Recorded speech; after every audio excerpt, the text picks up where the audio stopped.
Welcome back to my channel கேட்க. இன்றைக்கி பார்த்திங்கன்னா நம்ம வந்துட்டு கங்கா எப்படி பூமிக்கு வந்துச்சு அப்படின்னு சொல்லி ஒரு ஸ்மால் வீடியோ பார்க்கறதுக்கு நம்ம உள்ளே போயின்னு இருக்கோம். வாங்க உள்ளே போய் பார்க்கலாம் எப்படி இருக்குன்ட்டு.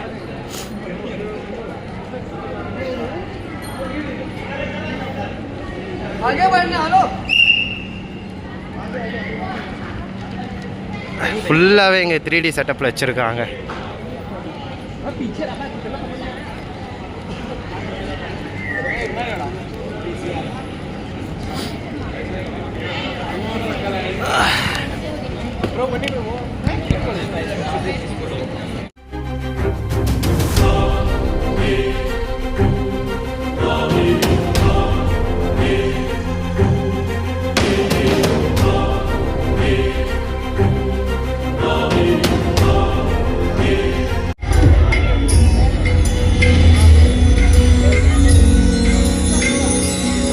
ब्रह्मांड के अनंत विस्तार से लेकर पृथ्वी की सीमित परिधि तक हर चीज अपने केंद्र की ओर आकर्षित होती है। इस पृथ्वी पर एक ऐसा केंद्र है जो न केवल मानवता की आस्था और भावनाओं को बल्कि उनकी आत्मा की गहराइयों को भी अपनी ओर खींचता है। महाकुंभ क्या है ये शक्ति जो हम सबको एक सूत्र में बांधती है? गंगा।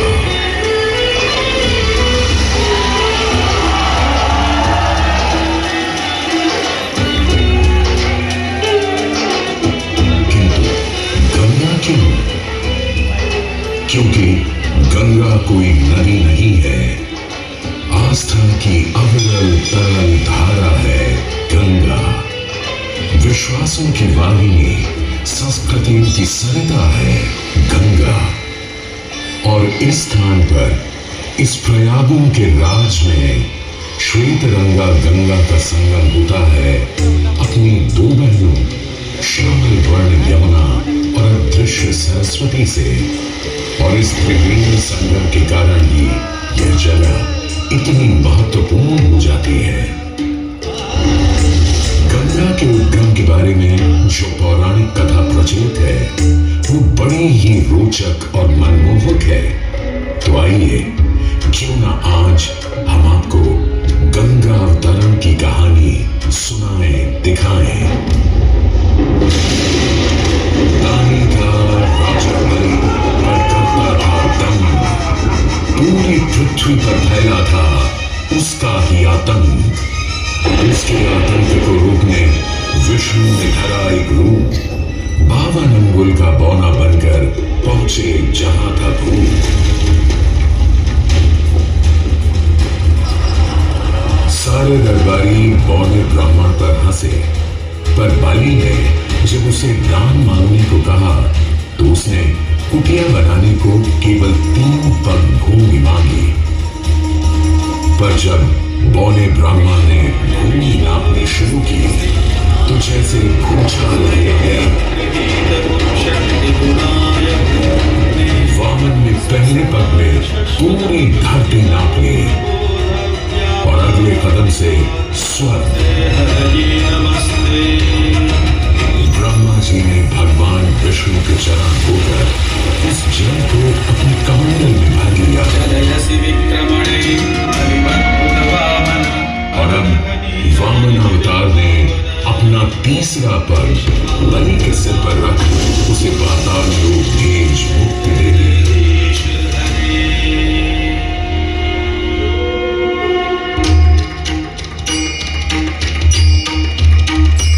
अब स्वर्गलोक में भगवान ब्रह्मा जी ने जब चरणामृत में हाथ डाला तो वहीं से निकल आई चंचल निर्मल धवल गंगा जी।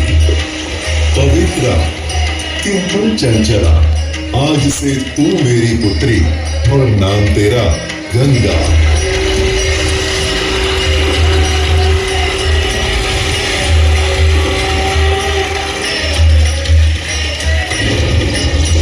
उधर कुछ समय बाद सतयुग में इक्ष्वाकु कुल के सूर्यवंशी राजा सगर ने सारे संसार को जीतने के लिए एक अश्वमेध यज्ञ का संकल्प किया। सुने सुने सुने चिन्हित पूजित धवल अश्व जहां भी जाएगा वो भूमि राजा सगर की मानी जाएगी। यदि किसी ने इस अश्व को रोका या पकड़ा तो उसे सगर के 60,000 एक पुत्रों और उनकी लक्षाधिक सेना का सामना करना पड़ेगा। सुने सुने सुने। भूलोक में सगर का अश्व अजय अपराजय बढ़ता जा रहा था और स्वर्ण लोक में बढ़ती जा रही थी देवेंद्र इंद्र की दुविधा। डरकर वो अश्व को रोकने की युक्ति लगाने लगे। इंद्र ने राजा सगर के उस घोड़े को चुरा लिया और छल से महर्षि कपिल के आश्रम में बांध दिया। घोड़े को खोजते हुए राजा सगर के 60,000 पुत्र महर्षि कपिल के आश्रम में पहुंचे। वहां घोड़े को बंधा हुआ देख क्रोधित पुत्रों ने कपिल मुनि को घोड़ा चोर समझा और उन्हें अपशब्द कहने लगे। वाचाल कुमारों, यदि कपिल ऋषि ने खोली आंख तो तपस की योगाग्नि से जलकर तुम सब हो जाओगे राख।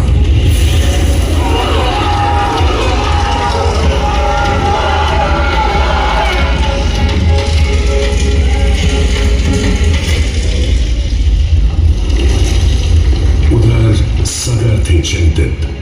न अश्व का पता था न पुत्रों का कोई समाचार। पिता का दुख देख पुत्र अंशुमन चल पड़े खोज पर। जब महर्षि कपिल के आश्रम पहुंचे तो देखा अश्व को और साथ ही अपने 60,000 भाइयों की भस्म को। महर्षि से की क्षमा याचना और पूछा तर्पण का उपाय। तुम्हारे भाई थे घमंडी, अविवेकी और अभिमानी। भस्म कर दिया उन्हें मैंने जो उन्होंने मेरी नहीं मानी। गंगाजल, केवल गंगाजल ही दे सकता है मुक्ति उन्हें जो भस्म हुए तुम्हारे परिजन।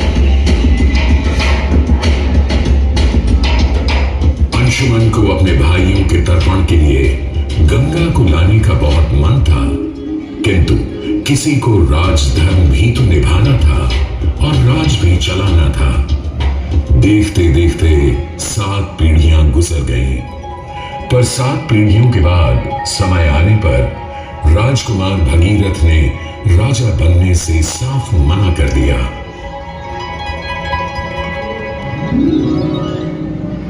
क्षमा कीजिए, क्या ये आवश्यक है कि राजा का बेटा ही राजा बने? मैं पहले तपस्या करूं और फिर ब्रह्मा से गंगा को मांग कर पृथ्वी पर ले आऊं और फिर उनके पावन पवित्र जल से अपने 60,000 पूर्वजों का तर्पण करूं। दिन वर्ष बदले, ऋतुओं की हवा बदली, नदियों के किनारे बदले, किंतु नहीं बदला भगीरथ का संकल्प। गंगा उतरा।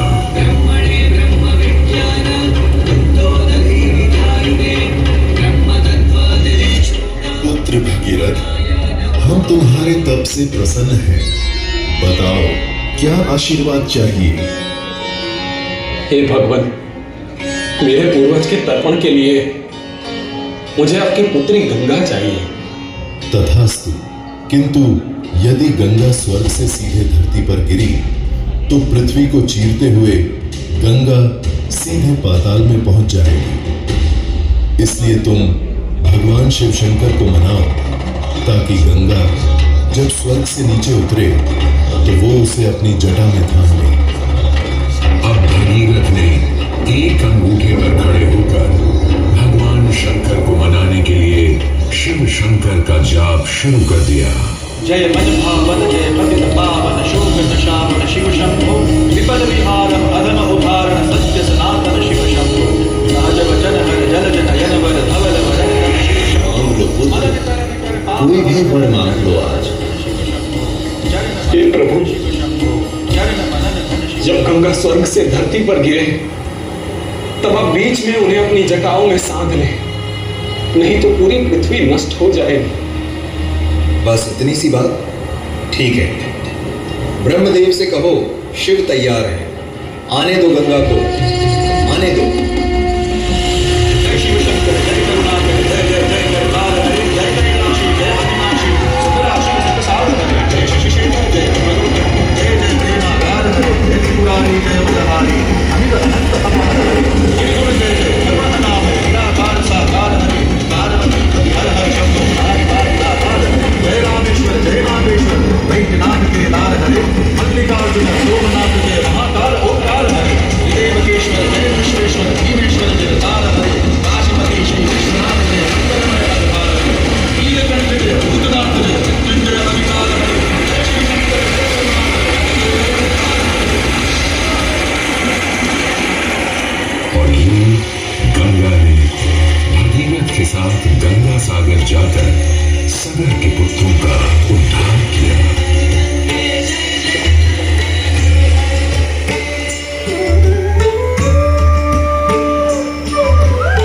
साथ ही वह भारत की सबसे महत्वपूर्ण नदी बन गई, जिसका भारत के जीवन में धार्मिक, आर्थिक, सामाजिक, ऐतिहासिक अभिदान अनंत है। हे मां गंगे, हे जगदम्बे, हे मां गंगे। मोक्षदायिनी गंगा का यमुना और सरस्वती के साथ त्रिवेणी संगम मोक्ष का संगम है। प्रत्येक 12 वर्षों में यह महाकुंभ का स्नान करता है सर्व सिद्धि प्रदान और देता है मोक्ष का वरदान।